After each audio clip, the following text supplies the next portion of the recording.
علیکم پیارے ویورز اور لیسنرز۔ شدت یار قسط نمبر 4۔ جو بھاری قدم اٹھاتا ہوا تیزی سے سیڑھیاں اتر کر اپنے روم کی طرف اسے لے جا رہا تھا۔ ڈر اور گھبراہٹ سے منت کی حلق میں سانس اٹکی ہوئی تھی۔ گلا اتنا خشک تھا کہ تھوک حلق سے نیچے ہی نہیں جا رہا تھا۔ آدھے سیکنڈ میں وجدان نے سیڑھیاں اتر کر اپنے روم کا راستہ طے کر لیا تھا۔ اتنا غصہ منت نے آج تک اس کے وجدان کے چہرے پر نہیں دیکھا تھا۔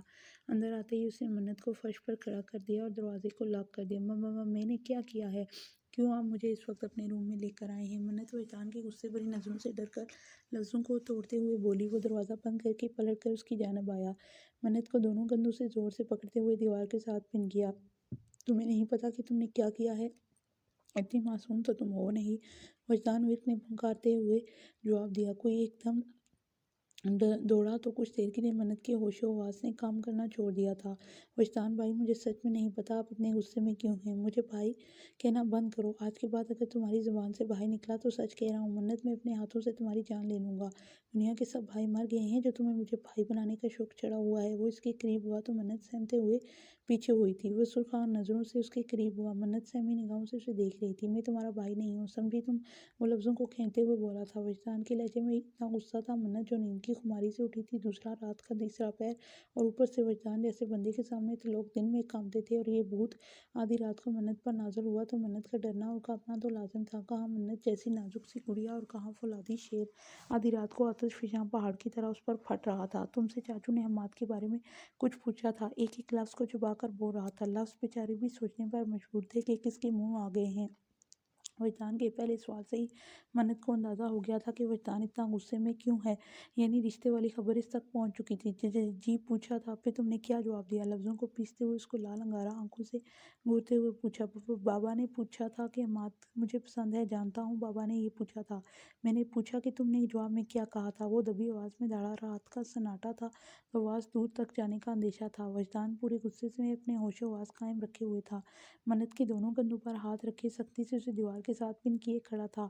آج سے پہلے منت نے وجدان کی آنکھوں میں اتنا غضبناک غصہ نہیں دیکھا تھا، اور نہ ہی کبھی وجدان ورک نے منت پر ذرا سی بھی سختی دکھائی تھی۔ اس کا یہ غضبناک انداز منت کی جان نکالے ہوئے تھا۔ ایک تو منت کا ڈر سے برا حال تھا، اور اوپر سے اس کے ہاتھوں کی مضبوط گرفت اور پکڑ سے منت کے کندھوں میں درد ہو رہا تھا۔ لفظ ڈر کے مارے زبان سے نکلنے کو تیار ہی نہیں تھے، پاؤں کپ کپی سے وزن برداشت کرنے کو تیار نہیں تھے، لال انگارہ ہوئی بلو آئیز سے غصہ سے گھور رہے تھے۔ وجدان کی گرم سانسیں منت کے چہرے پر پڑ رہی تھی۔ وہ شاید ابھی بھی کہیں باہر سے آیا تھا، کیونکہ سوٹ کے اوپر ویسٹ کوٹ پہنے کھڑا تھا۔ ظاہر سی بات ہے، سوتے ہوئے تو ویسٹ کوٹ پہن کر نہیں سوئے گا۔ پچھلے 2 دن سے وجدان ورک گھر پر بھی نہیں تھا۔ اپنی زبان کھولو اور مجھے بتاؤ کہ تم نے چچا جان کو کیا جواب دیا تھا۔ میں تمہاری زبان سے سننا چاہتا ہوں، مجھے بار بار لفظوں کو دہرانے کی عادت نہیں ہے۔ منت کا جواب آنے پر وجدان غصے میں شدت آنے لگی تھی۔ میں نے بابا کے کہا مجھے حماد پسند ہے، ڈرتے ڈرتے پر مشکل جواب دیا۔ منت تمہاری جرأت کیسے ہوئی؟ تم نے میرے سوا کسی اور کے لیے پسندیدگی کا اظہار کیا؟ اس کا جواب سنتے ہی لال انگارہ ہوتی آنکھوں اس پر جھکتا ہوا گرایا تھا۔ منت نے ڈر سے اپنی آنکھیں بند کر کے رکھی تھی۔ آنکھیں کھولو اور میری طرف دیکھو، اگر ابھی تمہاری آنکھیں نہیں کھلی تو کبھی بھی نہیں کھلیں گی۔ میں ایلفی ڈال کر ہمیشہ کے لیے بند کر دوں گا جو میرے سوا کسی اور کے دیکھنے کی تمنا رکھتی ہیں۔ اس کی دھمکی دینے پر منت نے فٹ سے اپنی آنکھیں کھولی تھی، اور وہ اس ہٹلر کے نانے سے کچھ بھی توقع رکھ سکتی تھی۔ منت، میں بہت اچھی طرح سے جانتا ہوں کہ تم میرے جذباتوں سے واقف ہو۔ تم تو بچی نہیں ہو، اور نہ ہی تم اتنی کم عقل ہو کہ تم میرے دل کے جذباتوں کو نہ سمجھ سکو۔ تم بہت اچھی طرح سے جانتی ہو کہ تم میرے لیے کیا ہو، اور میں تمہارے لیے کیا احساسات رکھتا ہوں۔ چودھری وجدان ورک نہ تو بیوقوف ہے اور نہ ہی بچہ۔ انسان کو پرکھنے کی صلاحیت مجھ میں ہے۔ میں جانتا ہوں کہ تم میرے جذباتوں سے واقف ہو۔ پھر تم نے ایسی جرأت کیسے کی؟ وہ اس کو تھوڑی سی پکڑ کر اس کا چہرہ اوپر کرتے ہوئے سخت لہجے سے کہا۔ وہ نظریں جھکائے مجرموں کی طرح کھڑی تھی۔ میری آنکھوں میں دیکھ کر جواب دو، کیسے جرأت کی تم نے کسی اور کو دیکھنے کی؟ اس کمینے نے تمہیں اس نظر سے دیکھا، اسے تو میں بعد میں دیکھوں گا۔ پہل تو تم مجھے بتاؤ کہ تم نے کیسے جرأت کی میری امانت میں خیانت کرنے کی، کیونکہ آپ ہمیشہ مجھ سے غصے سے بات کرتے ہیں، مگر حماد مجھ سے ہمیشہ پیار سے بات کرتے ہیں۔ منت نے حماد کو پسند کرنے کی اپنی معصوم سی وجہ بیان کی، اور ساتھ ہی منت کی آنکھوں سے اشک باری شروع ہو چکی تھی۔ اور میں تمہاری زبان سے آج کے بعد اس کا نام نہ سنوں، اور میں تم سے غصے سے بات کرتا ہوں، اور اس کی وجہ ہے کم عقل بیوقوف لڑکی۔ وہ اس کی عقل پر سر پیٹ کر رہ گیا تھا۔ وجدان کو کہاں گوارا تھا کہ اس کی خوبصورت سی آنکھوں میں آنسوں۔ وجدان کا لہجہ ٹھنڈا پڑنے لگا تھا اس کی آنکھوں میں آنسوں دیکھ کر۔ بیوقوف لڑکی، اتنا پیار کرتا ہوں تم سے کہ یہ زندگی کم پڑ جائے گی جتانے کے لیے۔ کھینچ کر اسے اپنے سینے سے لگاتے ہوئے باہوں کا حصار تنگ کر لیا۔ نازک سی منت کے چوڑے سے سینے میں چھپ گئی۔ منت دبک کر پیچھے ہونے لگی تھی۔ وجدان نے اپنے مضبوط بازوؤں کا دائرہ اور مضبوط کر دیا تھا۔ آج پہلی بار اس نے وجدان چودھری کے چوڑے سینے کی حدت کو محسوس کیا تھا۔ آج پہلی بار اتنے سالوں کی محبت کے باوجود وجدان نے اپنی محبت سے وشواناس کروانے کے لیے اپنی کثرتی چوڑے سینے کی حرارت دی تھی۔ وجدان کے جسم سے اٹھتی مردانہ پرفیوم کی خوشبو منت کی سانسوں میں اتر کر اس کے دل کی دھڑکنوں کو بےترتیب کر رہی تھی۔ اتنے سالوں میں پہلی بار وجدان نے منت کو اپنے اتنے قریب کر کے گلے سے لگایا تھا۔ یہ کون سا احساس تھا جس کو منت نے آج تک محسوس نہیں کیا؟ وہ سمجھ نہیں پا رہی تھی۔ جس وجدان کے غصے اور ڈانٹ کی وجہ سے وہ ہمیشہ ڈرتی، اس سے دور رہتی تھی، اس سنجیدہ اور کم گو والے مزاج کی وجہ سے وہ وجدان کو پسند نہیں کرتی تھی، مگر اس کے سینے سے لگتے ہی وہ سارے خوف اور ڈر کہیں دور چلے گئے تھے۔ وجدان کے سینے سے لگ کر اسے ایک الگ خوبصورت گدگدانے والا احساس محسوس ہوا تھا۔ پاگل لڑکی! وجدان چودھری کے بچپن کا عشق ہو تم۔ اس وقت سے تم سے پیار کرتا ہوں جب وجدان چودھری کو پیار کا مطلب بھی نہیں پتا تھا۔ اس وقت سے پیار کرتا ہوں جب ہم لوگ بچپن کے معصوم دور میں تھے، اور اتنا پیار کرتا ہوں کہ ساری زندگی پیار لوٹاتا رہوں تو میری حسرتیں پوری نہیں ہوں گی۔ وجدان ورک صبح اٹھ کر تمہارا چہرہ نہ دیکھے تو اس کی سحر نہیں ہوتی، رات کو سونے سے پہلے میری نظریں تمہارا دیدار نہ کریں تو میری نیند پرسکون نہیں ہوتی۔ اسے اپنے مضبوط باہوں کے حصار میں لیے ہوئے، اپنے سینے میں چھپائے ہوئے سرگوشیوں میں دل کی بات اس تک پہنچاتے ہوئے چودھری وجدان ورک کا دل دھک دھک کر کے منت کی دھڑکنوں کو چوم رہا تھا۔ اگر آپ مجھ سے اتنا پیار کرتے ہیں تو ہر وقت مجھے ڈانٹتے کیوں رہتے ہیں؟ منت وجدان کی باہوں میں اس کے سینے میں سر چھپاتے ہوئے مندم سی آواز میں سوال پوچھ رہی تھی۔ وجدان کے انابی لب مسکرائے تھے، مسکرانے میں کنجوسی کرنے والا جب مسکراتا تھا تو قسم سے دل اشش کر اٹھتا تھا، جس کی ایک مسکراہٹ کی ہزاروں دیوانیاں تھیں۔ وہ تو سوائے منت کے کسی کو نظر بھر کر دیکھتا بھی نہیں تھا۔ اس نے تو نہ جانے کب سے اپنے دل کو منت کی امانت بنا کر رکھا تھا۔ یارے وجدان، خود پر غور کرو، تم میرے کتنے قریب کھڑی ہو۔ پہلی بار اظہار کرنے پر اتنے قریب لے آیا ہوں تو سوچو، اتنے سال ایک ہی چھت کے نیچے رہنے کے باوجود میں نے خود کو کیسے سنبھالا ہوگا۔ اگر بظاہر غصہ دکھا کر تم کو خود سے دور نہ رکھتا تو تمہارے اس نازک پن کی حفاظت نہیں کر سکتا تھا۔ وجدان ورک کے بے لگام جذبات جو ہر وقت منت چودھری کو اپنی دسترس میں لانا چاہتے ہیں، ان کو روکنے کے لیے ہمیشہ خود پر زبردستی پابندیاں عائد کی ہیں۔ ہمیشہ غصہ اور ڈانٹ دکھا کر تمہیں خود سے دور رکھا، کیونکہ میں تمہیں اپنے پیار سے سمیٹنا چاہتا تھا، توڑنا نہیں۔ منت، تم بہت نازک ہو، تم میرے سامنے کانچ کی گڑیا اور میں فولادی پہاڑ۔ تمہیں وقت دینے کے لیے خود سے دور رکھے ہوئے تھا تاکہ تم وجدان ورک کو سہنے کے قابل ہو جاؤ، اور تمہیں پورے حق سے نکاح کر کے اپنے قریب لانا چاہتا تھا، بنا نکاح کے اپنی محبت لٹا کر ایک ناجائز رشتہ قائم نہیں کرنا چاہتا تھا، تمہیں شرعی طریقے سے اپنا بنا کر تم پر اپنی محبت کی برسات کرنا چاہتا تھا، اس کے لیے صحیح وقت کا انتظار کر رہا تھا، اور تم نے کچھ اور ہی سمجھ رکھا تھا۔ وجدان اتنے سالوں کی چھپائے ہوئے جذباتوں کو آج دل کھول کر منت کو پہنچا رہا تھا۔ منت کا دل یقین نہیں کر پا رہا تھا کہ یہ وہی وجدان چودھری ورک ہے جو لفظوں کو ناپ تول کر بولتا ہے، اور اتنا کم گو ہے جو کبھی کسی کو اپنی صفائی پیش نہیں کرتا۔ وہ کیسے دل کھول کر لفظوں کی تشریح کرتے ہوئے اسے بتا رہا تھا کہ وہ اسے کتنا پیار کرتا ہے، جو ہر وقت اپنے چہرے پر غصہ سجائے رکھتا تھا۔ وہ شخص کیسے اسے محبت سے اپنے سینے سے لگائے ہوئے کھڑا تھا۔ یہ تو کوئی اور ہی وجدان چودھری ورک تھا جسے اس نے آج تک کبھی دیکھا ہی نہیں تھا۔ اس کے سینے سے لگ کر منت ایک نئے بہت خوبصورت احساس کو آج پہلی بار محسوس کیا تھا، جو بہت الگ تھا۔ سچ میں آپ مجھ سے اتنا پیار کرتے ہیں میرے یار کو ابھی بھی شک ہے؟ تیار ہو جاؤ، بہت جلد میں تمہیں اپنے ہر انداز سے محسوس کرواؤں گا کہ میں تم سے کتنا پیار کرتا ہوں، اتنا پیار کرتا ہوں کہ شادی کے بعد جان چھڑوایا کرو گی کہ وجدان چند لمحے کی مہلت دے دیں، جو میں کبھی نہیں دوں گا۔ گمبھیر آواز میں کہتا ہوا اسے اپنے فولادی مضبوط چوڑے سینے میں کستا چلا جا رہا تھا۔ کتنی آسانی سے تم نے کہہ دیا کہ میں تم سے پیار نہیں کرتا، ہر وقت تمہیں ڈانٹتا رہتا ہوں۔ اب تیار ہے نا؟ میں تمہیں اتنا پیار کروں گا کہ تمہاری جان کو اپنی محبت سے مشکل میں کر دوں گا۔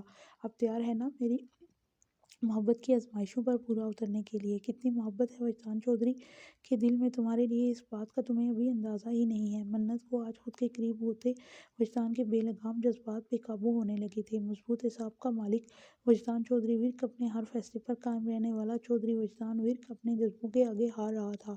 وجدان کا دل منت کی دھڑکنوں کو چوم کر دیوانہ سا ہوا جا رہا تھا۔ آج وجدان چودھری کے دل کی سالوں کی حسرت پوری ہوئی تھی۔ منت کو اپنے گلے لگا کر، منت داجی کو واپس آنے دو، ایک بار تمہیں پیار کرنے کا سرٹیفکیٹ حاصل کر لوں، پھر تمہیں دکھاؤں گا چودھری وجدان ورک کا اصلی رنگ، اور پھر تمہیں دکھاؤں گا کہ کتنا پیار کرتا ہوں تم سے۔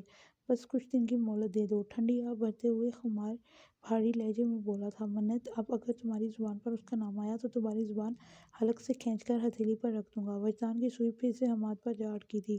یہ تمہاری زندگی کی پہلی اور آخری غلطی ہے جو تم نے میرے سوا کسی اور کو اس نظر سے دیکھا۔ آج کے بعد معافی کا کوئی موقع نہیں دوں گا۔ منت، وجدان تمہاری ہزار بے وقوفیوں کو نظر انداز کر سکتا ہے، تمہارے بچپنے کو برداشت کر سکتا ہے، مگر تم پر کسی اور کی نظر پڑے یا تم کسی اور کو اس نظر سے دیکھو، یہ وجدان چودھری ورک کبھی برداشت نہیں کرے گا۔ اور ایسا کبھی ہوا تو نہ تو وجدان چودھری ورک تمہاری جان لینے کے بارے میں سوچے گا اور نہ اپنی جان دینے میں دیر لگائے گا۔ کان کھول کر سن لو، تم ہمیشہ سے میری ہو اور میری ہی رہو گی۔ تمہیں چھونے کا، تمہیں پیار کرنے کا حق صرف وجدان چودھری ورک کو ہے۔ آپ پھر سے مجھے ڈانٹ رہے ہیں؟ منت پھر سے وجدان کی بدلی ہوئی ٹون دیکھ کر منمناتے ہوئے بولی، یار ڈانٹ نہیں رہا، تمہیں بتا رہا ہوں، اور یہ بار بار مت بولو کہ میں تمہیں ڈانٹتا ہوں۔ جتنا تم اس وقت میرے قریب کھڑی ہو، اگر مجھے اس بات کا لحاظ نہ ہو کہ تم میری محرم نہیں ہو تو قسم سے اسی وقت اپنی محبت سے روشناس کروا کر بتا دیتا۔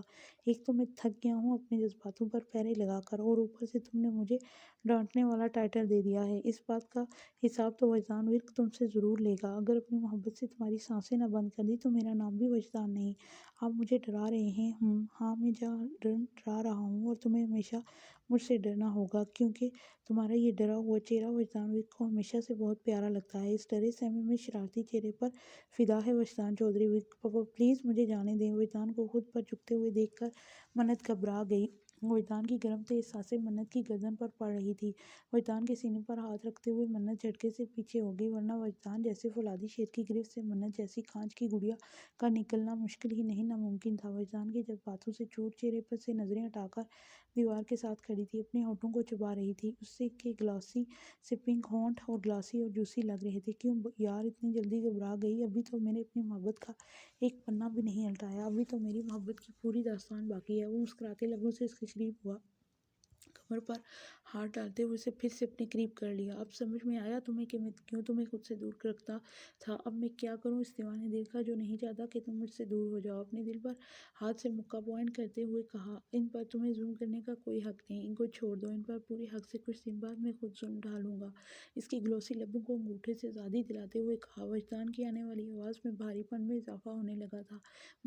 مجھے ڈر لگ رہا ہے، منمناتے ہوئے منت بولی۔ یار وجدان، ڈر تو مجھے خود بھی لگ رہا ہے، کہیں وجدان اپنے اس بے لگام ہوئے محبت بھرے جذباتوں کے آگے ہار نہ جائے۔